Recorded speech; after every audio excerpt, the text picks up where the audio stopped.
मुख्य बात ये आई कि जैसे कुम्हार अपने योग उपयोग का करता है, घड़े का करता नहीं, बराबर। और योग उपयोग को घड़े का निमित्त कारण कहा जाता है, लेकिन फिर भी कुम्हार को ऐसा अहंकार हो जाता है कि घड़ा नहीं। और एक अहंकार तोड़ना कोई बड़ी बात नहीं, लॉजिक से तुरंत टूट सकता है कि अगर तुम घड़ा करते हो तो रेत का घड़ा करके बताओ, पानी का घड़ा बना के बताओ, अग्नि का घड़ा बना के बताओ, वायु का घड़ा बना के बताओ। समझ में? किसी का घड़ा नहीं बनता, माटी का ही क्यों बनता है? क्योंकि कुम्हार निमित्त रूप में हाजिर हो तो हो, लेकिन मूलभूत ताकत किसकी है? माटी। ये निर्णय। ऐसे ही जीव स्वयं अपने अवस्था रूप परिणमित होता है, अन्य रूप अवस्था रूप अन्य के कार्य रूप परिणमित होता नहीं। अहंकार तो अपनी भूल है, कुछ भी कर लो। छिपकली को अहंकार है कि मैं दीवार को पकड़ के बैठी हूँ, कुत्ते को अहंकार है कि मैं बैलगाड़ी चला रहा हूँ। तो अहंकार का कोई वो नहीं है।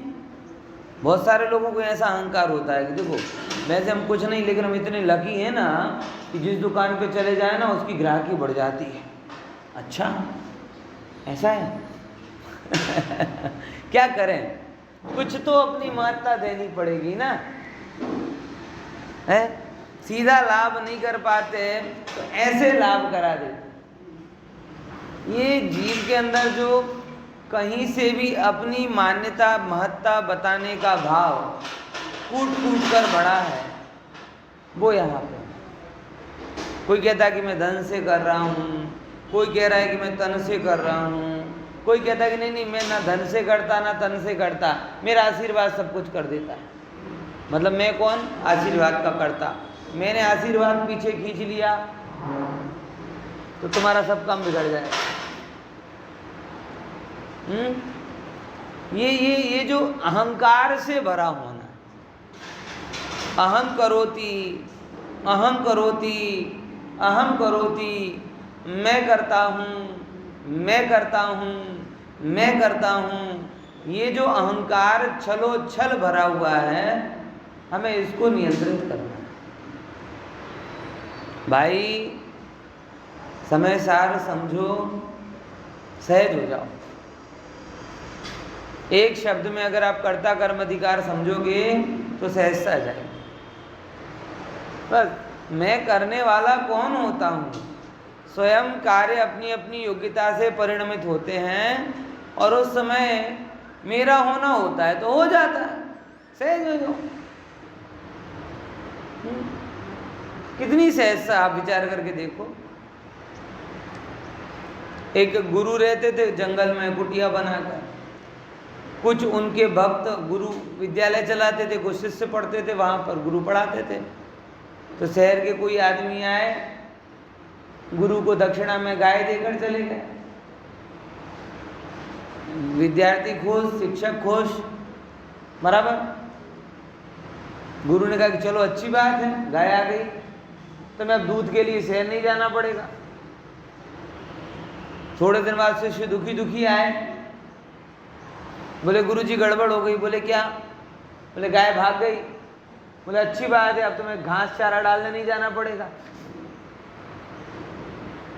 है? बात तो दोनों सही है ना? कितनी सहजता। एक में आ गई अच्छी बात है, दूध लेने नहीं जाना पड़ेगा, दूसरे में घास नहीं डालना पड़ेगा, वो गोबर फेंकने नहीं जाना पड़ेगा। दोनों होते ना, गाय को घास भी खिलानी पड़ती है और गोबर भी, तो दो काम तुम्हारे बच जाए। अब कुछ लोग कैसे होते हैं, जब गाय आती है तब घास और गोबर को याद करके रोते हैं, और जब जाती है तब दूध को याद करके रोते हैं। होते कि नहीं होते? रोदन प्रिय व्यक्ति, रोने वालों को रोने का बहाना चाहिए। है। हाँ, जब आई थी तब इस चिंता में, अब आ तो गई, अब चारा कौन डालेगा, अब गोबर कौन फेंकने जाएगा, इसकी चिंता में रो रहा है, बराबर। और जब चली गई, अब दूध लेने कौन जाएगा, इसकी चिंता में रो रहा है। घटना तो दोनों थी, गुरुदेव दोनों में सहज थे। आ गई, अच्छी बात है, दूध लेने शहर नहीं जाना पड़ेगा। चली गई, अच्छी बात है, गोबर फेंकने नहीं जाना पड़ेगा, घास लेने नहीं जाना पड़ेगा। होने योग्य परिणति का कर्ता हो रहा है और उसमें अनुकूल वेदन। मैं गाय को लाने वाला नहीं, वो देने वाला कोई और। मैं गाय को भगाने वाला नहीं, भगाने वाला कोई और। हम तो अपने आप में रहने वाले। क्या हम ऐसा नहीं कर सकते? बोलो।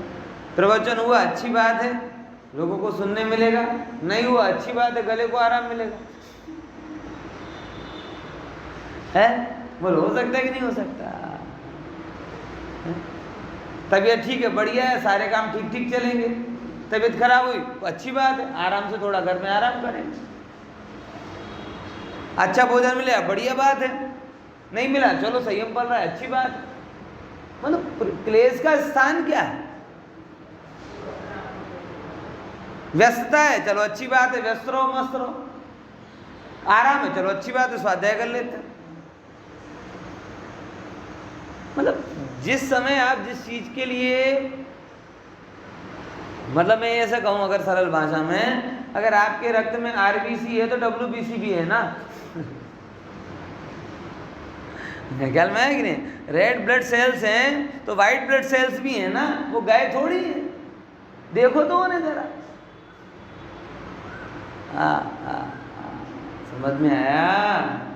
वैसे यहाँ पे समझो कि पूरी के पूरे कर्ता कर्म अधिकार को अगर आपको सहेजना है तो सहजता में सहेज सकते हैं। करने का आग्रह नहीं, नहीं करने का आग्रह नहीं, अपनी बड़कपन का भाव नहीं, अपनी दीनता हीनता का भाव नहीं, केवल सहजता के साथ में कितनी स्वीकारोक्ति, इतनी सी स्वीकारोक्ति कि जो कार्य जिस समय, जिस क्षेत्र में, जिस निमित्त की हाजिरी में जिस प्रकार से होना होता है। क्या बोला? जो कार्य जिस समय, जिस जगह पर, जिस निमित्त की हाजिरी में, जिस विधि से होना होता है। बोलो अंकित भाई, है? बोलो। जो कार्य, अब एक एक में व्याख्या करने जाऊंगा ना 10 घंटे हो जाएंगे, इसलिए मैं बहुत कम बोलने दो तो अच्छा रहेगा। ये तो बड़े बड़े मार्मिक विषय हैं। फिर से लाइन को याद करना। क्या बोला? जो कार्य जिस समय, આપણે एक प्रश्न ક્યારે થશે, ક્યારે થશે, तो उसका समाधान जिस समय क्या થશે, क्या થશે, જે જગ્યા, है ना, કોણ હાજર રહેશે, જે નિમિત્તની હાજરીમાં, બરાબર હે? હા, પછી કેવી રીતે થશે? જે રીતે થવાનું હશે એ કાર્ય એ જગ્યા એ સમયે એ નિમિત્તની હાજરીમાં એવી જ રીતે થશે। એટલે હું कर्ता रूप में मैं जरा भी नहीं, और निमित्त रूप में रहूंगा कि नहीं रहूंगा ऐसा भी नहीं। मतलब मैं दोनों चीजें हमेशा बोलता हूं, निमित्त रूप में रहूं आइदर या ना रहूं। कार्य तो होना होगा, और कार्य के होने में निमित्त होना होगा तो मैं निमित्त बन जाऊं, क्या दिक्कत है? नहीं होना होगा तो नहीं बनूंगा, अथवा कार्य होना होगा मैं निमित्त नहीं बनना होगा तो भी कोई बात नहीं। हर अवस्था में सहज, समझ में आया? क्योंकि एक कार्य में उसकी अनंत पर्यायों की गोठवण। पॉइंट समझ में आया कि नहीं आया? एक कार्य में कितनी गोठवण है? अनंत पर्यायों की गोठवण है भाई साहब। अगर विचार करके देखो कि जैसे अपन सरल भाषा में कहें, ब्रह्मदत्त चक्रवर्ती को नरक में जाना था, बराबर, ये उसकी योग्यता थी, अपन समझे। तो उसे क्या कहते हैं, नमोकार मंत्र को मिटाने का, वो बीच समुद्र में आने, बीच नदी में आने का भाव भी होगा, फिर वो नमोकार मंत्र की मिटाने का भाव भी होगा, और फिर उसके चक्कर में वह इसके लिए फल का राग भी होगा, फिर उसके लिए वो फल, वो देव को उसने बिगाड़ किया था, जो पूरा रसोईया था ना, वो भी होगा, वो खीर भी होगी, वो फल भी होगा। तो एक कार्य में एक है कहाँ, एक में तो अनंत को जुड़े हुए, तो कौन चेंज होगा? कोई एक सिंगल कार्य होता, एक्स्ट्रा पुर्जा स्पेयर पार्ट तो हटा देते, लेकिन ये तो पूरी गोठवण है, कॉम्प्लेक्स स्ट्रक्चर है कार्यों का, एक से दूसरा जुड़ा, दूसरे से तीसरा जुड़ा है, किसको हटाओ? इसीलिए यानी हटाने और जोड़ने में विश्वास ही नहीं रखता, वो तो जो है सो है। हाँ, ये जानकर सहज था, सहज ही रहता है, ये पूरी की पूरी बात यहाँ पर है। अब जरा कुछ श्लोक हैं जो बड़े मार्मिक हैं, और इन श्लोकों का खुलासा बनारसी दास जी ने तो और अच्छे से किया है, तो अपन ये श्लोक कम लेंगे थोड़ी सी, और इसके संदर्भ बनारसी दास जी की चर्चा है समयसार नाटक में, वो बहुत अच्छी है, वो आपको ज़्यादा सरल भी पड़ेगी। देखो 51वें नंबर का श्लोक है। ये आपसे कोई पूछे कि या परिणमति सा करता, या परिणमति सा करता, ये परिभाषा कहाँ लिखी है? तो यहाँ लिखी है कलश के 51 नंबर श्लोक में, यह परिणमति सा करता, 158 पेज 158, या परिणमति सा करता, यह परिणामो भवेतु तत्कर्म,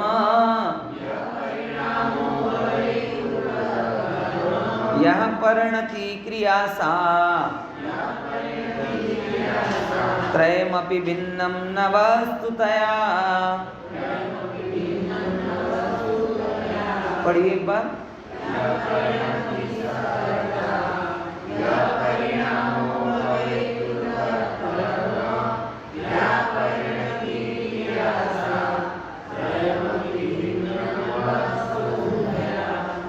देखो 3 की परिभाषा दी है यहाँ पर,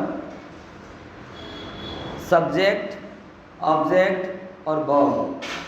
कर्ता कौन, कर्म कौन और क्रिया क्या, ठीक है ना? कर्ता, कर्म, क्रिया, ये 3 शब्द हैं। कौन कौन से? कर्ता, कर्म और क्रिया। अब जरा समझते हैं, कर्ता किसे कहते हैं? हाँ, वो यहाँ से लिखा, यहाँ मतलब जो परिणमति, परिणमित तो होता है। अब परिणमित 2 प्रकार से होता है, एक तो अपने योग उपयोग रूप परिणमित हो वो, कि कार्य रूप परिणमित हो वो। कौन करता? परिणमित तो दोनों हो रहे, कुम्हार परिणमित नहीं हो रहा, ये किसने कहा? कुम्हार भी परिणमित हो रहा है और माटी भी परिणमित हो रही है, तो दोनों में कौन करता है? किसके? कुम्हार के योग उपयोग का। ऐसा है, एक जल्दी उत्तर मत दिया करो, दोनों परिणमित हो रहे हैं। कुम्हार कुम्हार के रूप परिणमित हो रहा, माटी माटी के रूप परिणमित हो रही, माटी कुम्हार में निमित्त कारण, कुम्हार माटी में निमित्त कारण, दोनों करता है, लेकिन दोनों किसके करता? अपने अपने कार्य के करता। जो उस कार्य रूप परिणमित हो रहा है, मतलब जब भी आपको कर्ता खोजना हो तो सबसे पहले कार्य खोजना है। क्या बोला? कर्ता खोजना हो तो क्या खोजो? पहले कार्य खोजो। क्या कार्य हुआ, क्रिया क्या हुई? संस्कृत में भी जब अर्थ करते हैं ना, शायद आपको ये नहीं आएगा लेकिन फिर भी बता देता हूं, मेरे मन में भाव हो रहा है। अर्थ करते हैं ना तो सबसे पहले क्या है कि गया, गया ये कार्य हुआ, तो इसमें तो बहुत सारे पद होते हैं, तो फिर क्या, कौन गया? वो क्रिया को कर्ता से जोड़ दिया जाता है। हंसा तो कौन हंसा? बोला तो कौन बोला? तो पहले नंबर क्रिया खोजी जाती है, फिर क्रिया के बाद में कर्ता अपने आप मिल जाता है। जैसे ही आप क्रिया में कौन शब्द बोलोगे कर्ता मिल जाएगा। बराबर ख्याल में है कि नहीं? रोटी बनी, कर्ता कौन? रोटी, आटा, तो क्या हो गया? कर्ता हो गया। कौन उस रूप परिणमित हुआ? कौन उस रूप परिणमित? पानी गर्म हुआ, गर्म होना कार्य, लेकिन गर्म हुआ कौन? पानी, तो कर्ता कौन? गजब है कि नहीं? सम्यक दर्शन हुआ सिंह के जीव को, तो सम्यक दर्शन हुआ किसको? मुनिराज को, किसी के जीव को। तो मुनिराज करता है? बोले हाँ हैं, उपदेश देने के विकल्प के करता हैं, सम्यक दर्शन के करता। जैन धर्म में बड़ा स्पष्ट है, जो कार्य रूप परिणमित होता है वो कर्ता होता है, और जो कार्य रूप परिणमित नहीं होता वो निमित्त होता है। निमित्त उपस्थित होता है, कर्ता नहीं। उपादान परिणमित होता है, निमित्त नहीं।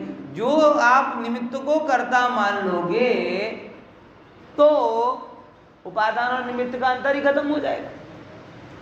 पॉइंट समझ में आया कि नहीं? उपादान और निमित्त का अंतर किस आधार पर है बताओ? सिंपल, जे पोते कार्य रूप परिणमित होय ए कौन कहवाय? अने जे हाजिर होय ए कौन कहवाय? तो उपादान और निमित्त का अंतर किसके आधार पर है? कार्य के आधार पर। कि एक चीज है जो स्वयं कार्य रूप परिणमित हो रही, एक चीज है जो कार्य रूप परिणमित नहीं हो रही, ये हाजिर है। तो जो कार्य रूप परिणमित होता है वो उपादान, वो कर्ता, और जो कार्य रूप परिणमित नहीं होता वो निमित्त। अब अगर निमित्त को आप कर्ता मान लोगे तो जगत में दो चीजें हैं, और ना केवल जैन में, अजैन में, हिंदुओं में, बौद्ध में, सब में उपादान निमित्त माने। उपादान निमित्त सब में माने। एक भी धर्म नहीं है जहां पे उपादान, हाँ अब सबकी आइडियोलॉजी अलग अलग है।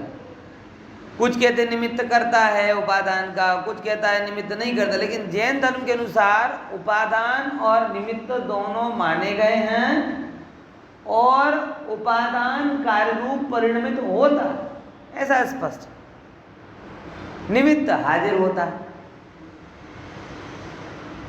समझे कि नहीं समझे? तो जो अगर परिणमित होने के मतलब दो रूप, एक तो उपस्थिति रूप परिणमित हो रहा और एक कार्य रूप परिणमित हो रहा, तो किसे कर्ता माना जाए? उपस्थिति वाले को कि कार्य रूप को? जो कार्य रूप परिणमित हो रहा। ये बड़ा समझना बड़ा सरल है, लेकिन श्रद्धान में इसे समझकर कर्तृत्व को डस्टबिन में डालना कठिन। ये बात आप क्रीड़ा के रूप में जल्दी समझ लोगे। क्रीड़ा के रूप में मैं क्या करता हूँ, करता का हूँ, मजाक भी इसका बना सकते हो कि मैंने तुझे थप्पड़ नहीं मारा, ये तो हाथ अपनी योग्यता से परिणमित हुआ। ऐसे जब आप सीखते हैं ना, जैसे इनके हास उपहास क्रीड़ामय, क्योंकि जगत के व्यवहार से विरुद्ध बात आती। सारे जगत में ये सुनते हैं कि ड्राइवर गाड़ी चला रहा है, सोना आभूषण बना रहा है, कड़िया मकान बना रहा है, लोहार हथियार बना रहा है, वगैरह वगैरह। सारे जगत में कंदोई रसोईया रसोई बना रहा है, सारे जगत में व्यवहार। और यहाँ क्या कह रहे हैं? ईंट मिट्टी खुद मकान बनती है, सोना खुद आभूषण बनता है? ये लड्डू पेड़े खुद मिष्ठान रूप परिणमित होते हैं। तो जगत के व्यवहार से विरुद्ध बात, लेकिन क्या करें, जगत व्यवहार की दृष्टि में चलता है, और व्यवहार की दृष्टि की एक बड़ी खामी कहो कि वो दो द्रव्यों को मिलाना छोड़ती नहीं। व्यवहार की दृष्टि थोड़ी तेल के जैसी होती है। तेल होता है ना, तेल, आप तेल लगाकर जाओ, फिर बोलोगे अरे धूल मेरे पास नहीं है, धूल मेरे पास नहीं है, तो कैसे नहीं आएगी? आएगी आएगी। ख्याल में रख नहीं। व्यवहार की दृष्टि स्निग्ध होती है। स्निग्ध होती मतलब दूसरे से चिपकती और निश्चय की दृष्टि शुष्क होती। बोले ये बोला पंडित जी, निश्चय वालों को शुष्क बोल दिया, व्यवहार वालों को स्निग्ध बोल दिया है बीने पर। अरे भाई तुम समझो, यहाँ शुष्कता और स्निग्धता किस पॉइंट ऑफ व्यू से कही जा रही कि स्निग्धता मतलब पर के साथ संबंध और शुष्कता मतलब पर से असंबद्ध। और ये तो आपकी मान्यता है कि शुष्क खराब होता है और स्निग्धता अच्छी होती है? आप विचार करके देखो, ये सोने की कीमत क्यों है? वो स्निग्ध है कि शुष्क है? सोना कीमती क्यों है? बताओ जिनेश भाई, अंकित भाई, सोना शुष्क क्यों है? अब उत्तर ही दे दिया मैंने। सोना कीमती इसलिए है क्योंकि वो शुष्क है। शुष्क मतलब आजू बाजू के वातावरण को ग्रहण करता, इसीलिए वो 50,000 के 10 ग्राम बिकता है। 50 से भी ज्यादा होगी ना है? और लोहा आपको शुष्क लगता है लेकिन वो आजू बाजू वाले वातावरण से प्रभावित हो जाता है। एक सोने को आप एक सोने को आप 100 साल तक बारिश में पड़ा रहने दो, वो वैसे का वैसा रहेगा। और लोहे को एक चौमासा बाहर छोड़ दो, जो पहले मजबूत था वो ऐसे टूट जाएगा। तो आप बताओ, ये जो आपकी स्निग्धता, विनाश आपको अच्छी लग रही थी ना, और शुष्कता खराब लग रही थी, तो ये तो वन साइडेड विजन हुआ। एक्चुअल में शुष्कता भी खराब नहीं है और स्निग्धता अच्छी नहीं है। दोनों अपेक्षाएं। जगत में जो शुष्क और उसका ये शुष्क व्यक्ति है, मतलब वो दयाद्र नहीं है, करुणा चित्त वाला नहीं, वो एक अपनी अलग विवक्षा है, लेकिन स्वभाव तो शुष्क ही है। क्यों? क्योंकि जगत में सबसे कीमती चीजें शुष्क होती। कैसे? कि जो बाहर से अप्रभावित रहे वो एक शुष्कता का लक्षण है, और जो बाहर से प्रभावित हो जाए वो विनाश का लक्षण है। तो आत्मा बाहर से अप्रभावित रहता है। तो जैसे सोना, हीरा जैसी बहुमूल्य धातुएं ये बाहर से अप्रभावित रहती हैं, इसीलिए कीमती, वैसे भगवान आत्मा पर पर्यायों से अप्रभावी है, इसलिए परम कीमती। तो ऐसे कभी आपको कोई कह दे कि तुम बड़े शुष्क व्यक्ति हो, तो नाराज मत हो जाना, बस समझ लेना कि ठीक है, तुम मेरे स्वभाव को लक्ष्य में लेकर के रहे हो तो अच्छी बात है। स्वभाव से तो सभी कैसे हैं? पंडित का बड़े कंफ्यूज करते हो। कभी कहते हो कि हीना हृदय रखो, और कभी कहते हो कि शुष्क हो। दोनों अपनी अपनी अपेक्षा है। जब वैराग्य से पढ़ाएंगे तब विनाश की बात आएगी, और जब वेद ज्ञान से पढ़ाएंगे तो शुष्कता समझ। हर प्रकार के व्यंजन होते हैं ना। गुलाब जामुन कड़क हो जाए तो अच्छी नहीं लगती, और फरसाण हवाई जाए तो अच्छे नहीं लगते, है कि नहीं? अभी ये सीजन है ना, सब चीजें, सब फरसाण को सेव बनाया हो, किसी ने चिवड़ा बनाया हो, सबको डिब्बे में क्यों रख देते हो? શું થયું એમાં? શું કહો છો? હવાઈ જશે, પલળશે નહીં, પલળશે તો બગડશે, પણ હવાઈ ના જાય, એર ટાઈટ. આમ છે ને, આમ તો વસ્તુ લાયા, પછી એને સીલ પેકમાં રાખી, પછી એર ટાઈટ ડબ્બામાં મૂકી, પછી એને પણ કબાટમાં મૂકી. 3 લેયર પ્રોટેક્શન. શા માટે? જ્યારે ખાઓ ત્યારે કર્ર કરીને અવાજ આવે, ફૂસફૂસ ના થઈ જાય, હે એ છે ને. ચરચર મોઢામાં અવાજ આવી જોઈએ, આમ फुसफुस થઈ जाए तो अच्छा, और गुलाब जामुन खाओ और उसमें चर आवाज आए तो नहीं, एक बात रखो ना, एक बात रखो, या तो सबको कड़क कर दो या सबको शुष्क कर दो, चलेगा? इसीलिए कह रहा हूं शुष्कता भी जरूरी है और विनाश भी जरूरी है। जब जब आचार्य आपको ये कहें कि भीने हृदय वाले बनो, तब तब किसको पॉइंट ऑफ व्यू कर रहा है? किस चीज का? वैराग्य का। कि भाई किसी के दुख को समझो, पर्याय की हालत को समझो, कठोर मत बनो, पीड़ा को समझो। ये किसके लिए बताई जा रही बात? वैराग्य है। तो वैराग्य चित्त के लिए विनाश जरूरी है। जैसे गुलाब जामुन के लिए चाशनी पोची पोची हो तो अच्छी लगती ना, एकदम मोड़ा में जाए एकदम बराबर। लेकिन तत्व निर्णय के लिए स्वभाव की शुष्कता, शुष्कता मतलब पर से अप्रभावी पना, वो भी जरूरी है। बराबर? ख्याल में आया कि नहीं आया? तो बोलो अब कैसे रहना है? भीने रहना है कि शुष्क रहना है? समझ लो उत्तर। कौन सी अपेक्षा से बात करें पंडित जी? वैराग्य के पॉइंट ऑफ व्यू से तो जिसका चित्त कठोर है, शुष्क है, वो वैराग्य का अधिकारी नहीं। मगर सद्दान के पॉइंट ऑफ व्यू से जो हर जगह भेड़ सेल करे, वो वेद ज्ञान का अधिकारी। आएगी नहीं यही बात समझ में? चलो बोलो दिनेश भाई, बात समझ में आ गई। 2 लाइन है। कौन कौन किस किस का अधिकारी नहीं? जो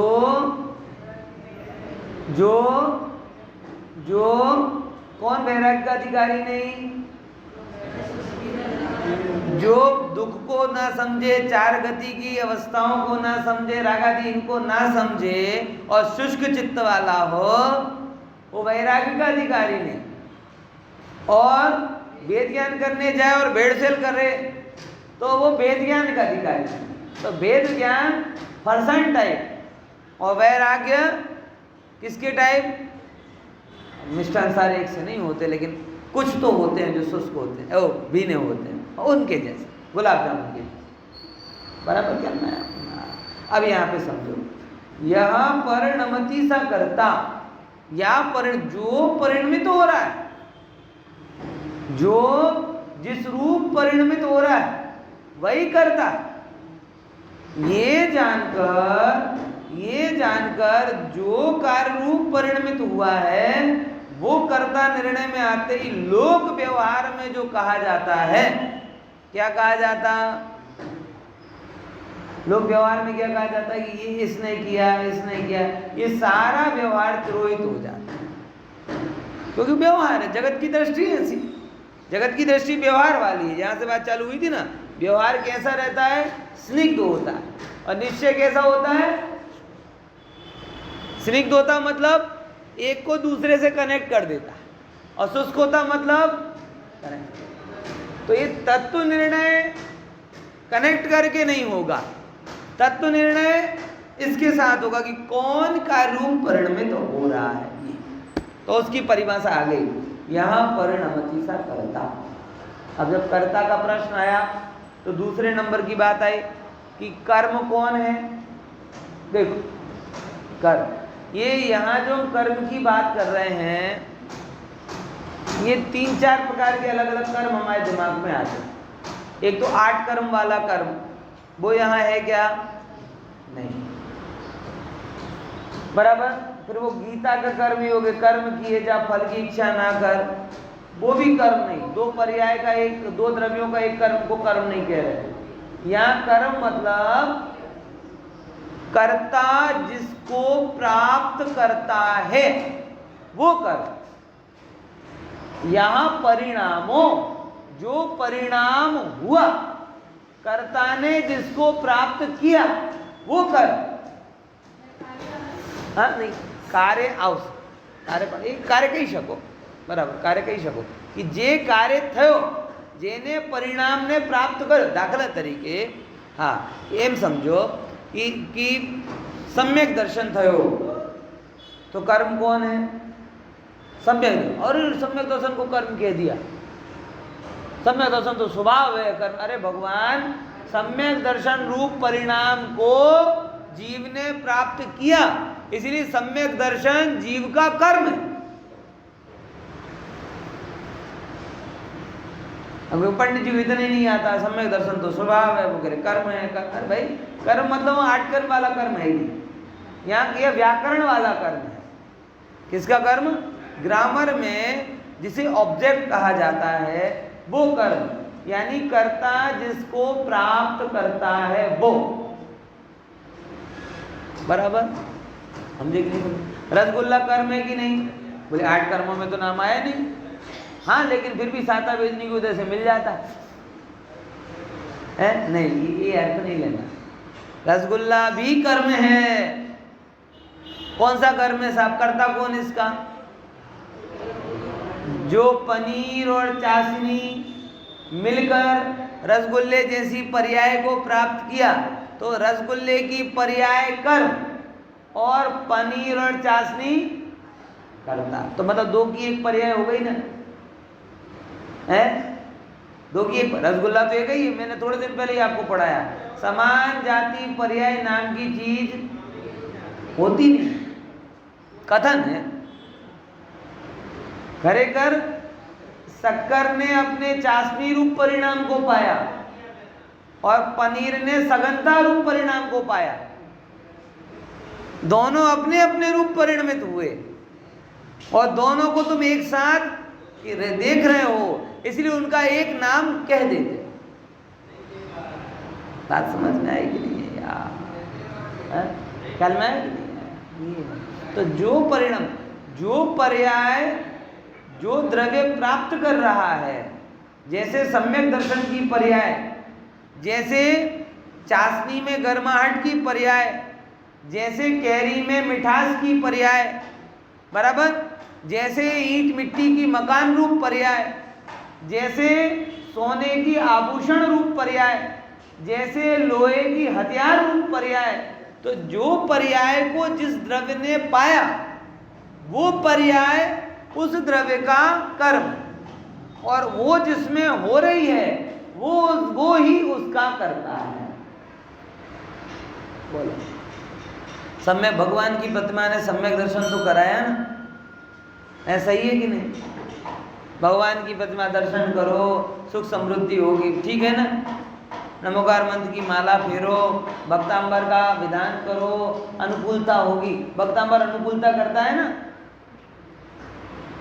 नमोकार मंत्र अनुकूलता करता है कि नहीं? अरे प्रभु समझ, ये अनुकूलता प्रतिकूलता मानना मिथ्या। तत्व की पहली शिक्षा यहां से चालू होनी चाहिए।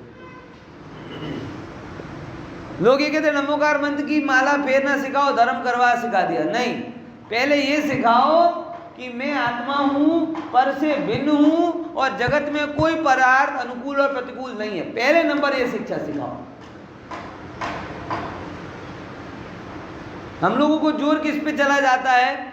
ऐसो पंचड़मो यारो सब भावक पढ़ासनो मंगलाड़म चा सब ऐसी पढ़म वही मंगलम अपवित्रा पवित्रो वा सुस्थितो दुस्थितो विवा जाये पंच नमस्कारम सर्व पापई प्रमुच्यते। किस पे जोर चला जाता है? नमोकार मंत्र की माला फेरो, भक्तांबर का जाप करो, प्रतिकूलता चली जाएगी, अनुकूलता आ जाएगी। अरे प्रभु, प्रतिकूल मानना अनुकूल मानना ये मिथ्यात्व है। जोर इस पर होना चाहिए, प्रहार इस पर होना चाहिए। अब आप मिथ्यात्व को सुरक्षित रखो, बराबर, और धर्म दो लोगों को, तो क्या धर्म मिला? मिथ्यात्व ही मिला। धर्म की पैकिंग में अनादि का मिथ्यात्व मिला। समझ में आया कि नहीं आया? पैकिंग बढ़िया थी, सफेद सफेद, लेकिन भरा क्या था? अंदर में कचरा। इसलिए कभी भी धर्म की शिक्षा ऐसी नहीं दी जानी चाहिए कि नमोकार मंत्र से ये हो जाएगा, इससे ये हो जाएगा, अनुकूलता मिल जाएगी। बच्चों को कोई भूल से ऐसा मत बोलना कि तुम माला फेरो तुम अच्छे नंबर आ जाएंगे। वो जिंदगी भर मेहनत नहीं करेंगे, माला फेरेंगे, तो लास्ट में नंबर अच्छे नहीं आएंगे। हमारी तो धर्म से श्रद्धा हट गई, इतनी माला फेरी तो भी फर्स्ट डिवीजन नहीं आई। बच्चों को ये नहीं बोलना, जो जिसका जो कारण है वैसा कारण है। ये बातें नहीं होनी चाहिए। सबसे पहले धर्म की शिक्षा इससे चालू होनी चाहिए कि कोई पदार्थ अनुकूल नहीं है, कोई पदार्थ प्रतिकूल नहीं है, बाहर की ऐसी कोई भी वस्तु नहीं है जो मिल जाए तो तुम्हारा भला हो जाए, और तुम्हारे हाथ की ऐसी कोई भी वस्तु नहीं है जो चला जाए तो तुम्हारा सब कुछ छिन जाए। कोई संबंध महत्वपूर्ण नहीं है, कोई वस्तु महत्वपूर्ण नहीं है, तीन लोक का सबसे महत्वपूर्ण तत्व तू है। बच्चों को ये सिखाओ। नहीं तो बच्चे आजकल, सही बता रहा हूँ, ये बहुत ज़रूरी हो गया है। मैं थोड़ा सा आउट ऑफ ट्रैक जाके बात को ज़रूर कहूँगा कि बच्चे समझ नहीं पा रहे। दो प्रकार की चीज़ों से बड़ी भ्रमणा में पड़े होते हैं। टीनेज बच्चे हों, और टीनेज क्या, बड़े बड़े नहीं समझ पा रहे बच्चे क्या बोल रहे हैं। एक वस्तु मिल गई, ओहो ये मेरे सब कुछ, और चला गया तो मेरा सब कुछ चला गया। जैसे ही वो चली जाती है अपने आप को हैंडीकैप समझने लगता, मतलब कुछ बचा ही नहीं, हताश हो जाते, निराश हो जाते, डिप्रेस हो जाते। ऐसे संबंधों में भी किसी के प्रति राग था, बराबर, योगानुयोग कुछ ऐसा हुआ कि वो राग का संबंध टूट गया, अरे अब हम क्या करेंगे, अब हम क्या करेंगे। मतलब किस किस की इंपॉर्टेंस आ गई, या तो जड़ वस्तु की इंपॉर्टेंस आ गई, या किसी और अन्य पर वस्तु की इंपॉर्टेंस आ गई, बराबर। और अगर वो चला गया तो उसे लगता है कि अब जी के क्या करेंगे। पिछली लाइन आप समझ लेना, ख्याल में आया कि नहीं आया?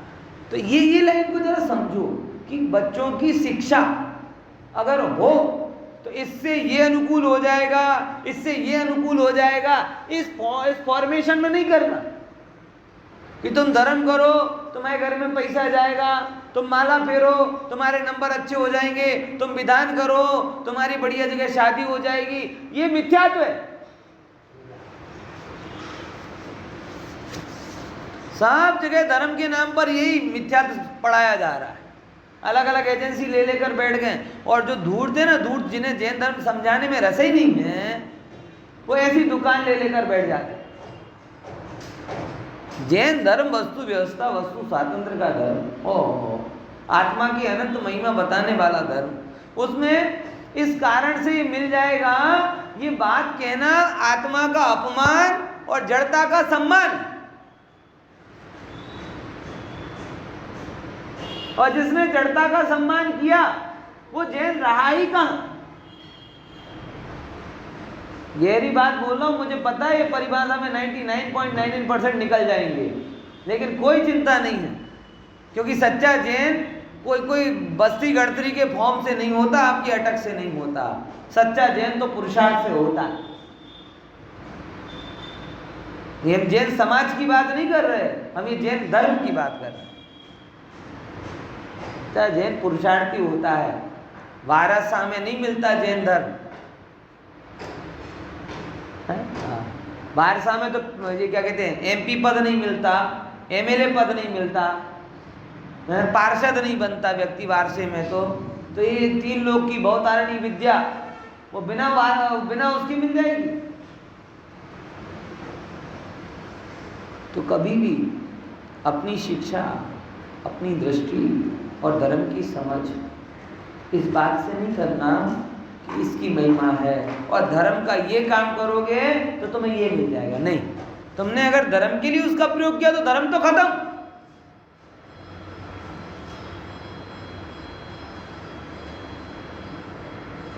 जड़ता की महिमा वाले को चैतन्य प्रभु अच्छा नहीं लग रहा, और जो चैतन्य की चमक को महसूस कर रहा है उसे जड़ता का अंधकार अच्छा नहीं लग रहा।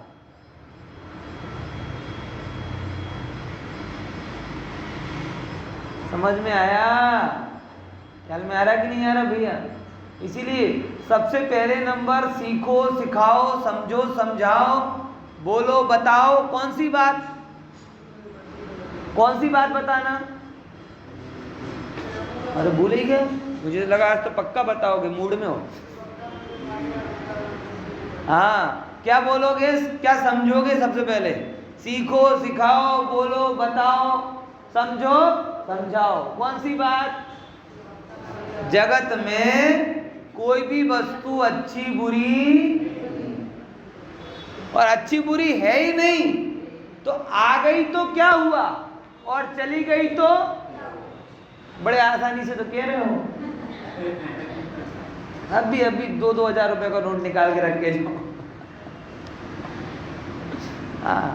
ये थोड़ा प्रैक्टिकल इस चीज को समझो। ये नींद में बोल दो ऐसी बात नहीं है, ये तो नींद उड़ा दे ऐसी बात। मैं देख रहा था आधे से लोग नींद में ही बोल रहे, हाँ ठीक है, जोर से बोलो जय माता दी। है ऐसा ही था लगभग अभी जो टेम्पो था ना लोगों का, वो इस तरीके का था। कैसा कि मुझे बोलते हैं जगराता होता है तो जोर से बोलो जय माता दी, नींद में भी हो तो भी जय माता दी। ताल से ताल तो मिला नहीं और क्या है? ये बात बहुत गंभीर है, बहुत ही गंभीर है। मतलब मैं कह रहा हूं नींद में बोली जाए ऐसी बात है ही नहीं, भाव की नींद उड़ा दे ऐसी बात है। कितनी सरलता से कह दिया, कुछ भी जाए तो भी मेरे में से कुछ गया नहीं, कुछ भी आए तो मेरे में कुछ मिला नहीं। ओ हो प्रभु, इस बात की स्वीकृति में स्वभाव की स्वीकृति हो जाए, और जिसको स्वभाव की स्वीकृति है उसे सम्यक दर्शन क्यों ना हो। समझ में आया कि नहीं? इसलिए इस बात को समझ, कभी भी धर्म की शिक्षा ऐसी तो होनी नहीं चाहिए ये अनुकूल हो जाए। पहले नंबर की शिक्षा होनी चाहिए कि कुछ भी अनुकूल नहीं है और कुछ भी प्रतिकूल। जब अनुकूल भी नहीं प्रतिकूल भी नहीं, जैसे सिंपल भाषा में कहूँ कि भाई आपको अगर भूख लगी है तो आप भोजनालय में जाएंगे, मेडिकल में थोड़ी जाएंगे। तो मेडिकल वाले के साथ बुराई है क्या? बुराई कुछ नहीं है, रोग हो तो दवाई हो। अभी तो भूख लगी है और भूख का उपचार रोटी है, दवाई सिंपल। अब मेडिकल वाला नहीं नहीं कुछ तो लेके जाना पड़ेगा, चलो सेरिडोन नहीं तो कॉम्बिफ्लेम ले जाओ, है बॉटल नहीं तो इंजेक्शन ले जाओ, कैप्सूल नहीं तो गोली ले जाओ, सिरप कुछ तो ले जाओ, कुछ तो ले जाओ। अरे भाई रोग होगा तो लेके जाएंगे। बस जगत में ही कह रहा है कि हमने अपनी इतनी पूर्णता महसूस कर ली है, इतनी पूर्णता महसूस कर ली है कि कोई अच्छा है ही नहीं, कोई बुरा है ही नहीं। तो आवे तो कोई दिक्कत नहीं, जाए तो कोई गम नहीं। ईमानदारी से शब्दों को पकड़ना, जो आने पर ही कहते हैं अब आ रहा है कोई टेंशन है, अपना है कहाँ, आ रहा है तो आ रहा है, आ रहा है तो आ रहा है, वो काउंटर प्रश्न कर लेना। जितना सहज में आने में हूं उतना सहज जाने में भी हूं। नहीं तो बोलना तो बहुत अच्छे से आता है। दुकान पे बैठेंगे अगर पंडित जी प्रश्न करेंगे तुरंत, अरे पंडित जी हम कहाँ बैठते हैं, तो अपनी योग्यता से आ रहा है। तो फिर रोतला चेहरा बना के फिर मत बोलना हे भगवान चला क्यों गया। तो अगर आप ईमानदारी से इस बात को बोलोगे तो जितना सहज आने में होगे उतना सहज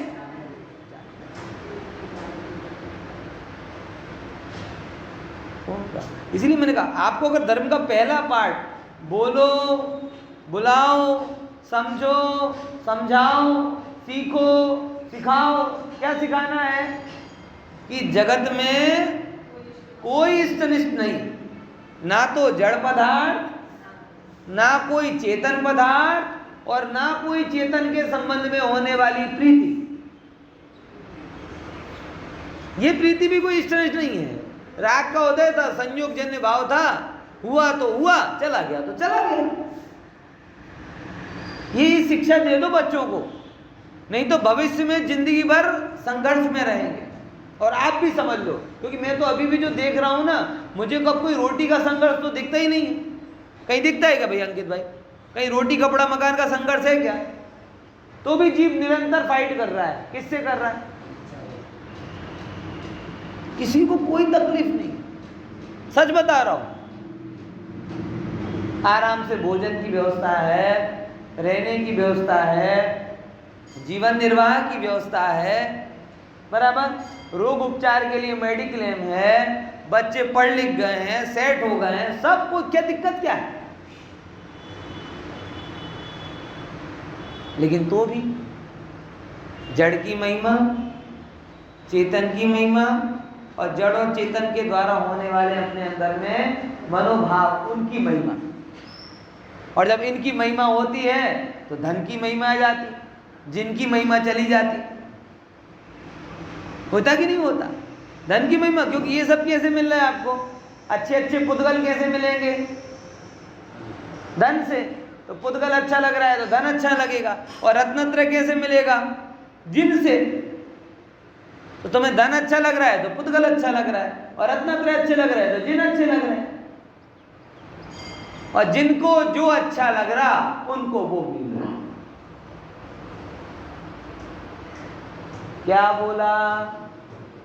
जिनको जो अच्छा लग रहा उनको वो मिल रहा। थोड़ा तो विचारो, जिनको क्या अच्छा लग रहा। अब कौन से जिन? ये वाले जिन जो सामने गिरा, इन जिनको क्या अच्छा लग रहा, इन जिनको अपनी आत्मा अच्छा लग रहा। तो जिनको जो अच्छा लगता वो मेरे पास है।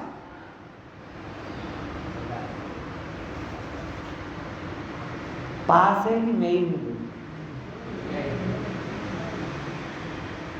कल के दिन केवल ज्ञान को प्राप्त करेगा कौन? करेगा मैं। अरे गजब है, कच्चे हीरे को कोई कच्चा जानकर फेंक दे। कोई नूर कच्चा हो ना इतना बड़ा और उसके अंदर हीरा और कोई फेंक दे, तो लोग अरे तूने कच्चे हीरे को फेंक दिया। उसको अगर निखारता तराशता तो तेरी जिंदगी भर की क्या कहते हैं दारिद्र्य दूर हो जाता। अरे इस अंदर में बैठे कारण परमात्मा को तू नकामा जान के फेंक रहा है। तराश प्रभु तराश। वो तो कोई नूर एक बहु की दरिद्रता दूर करेगा। ये तो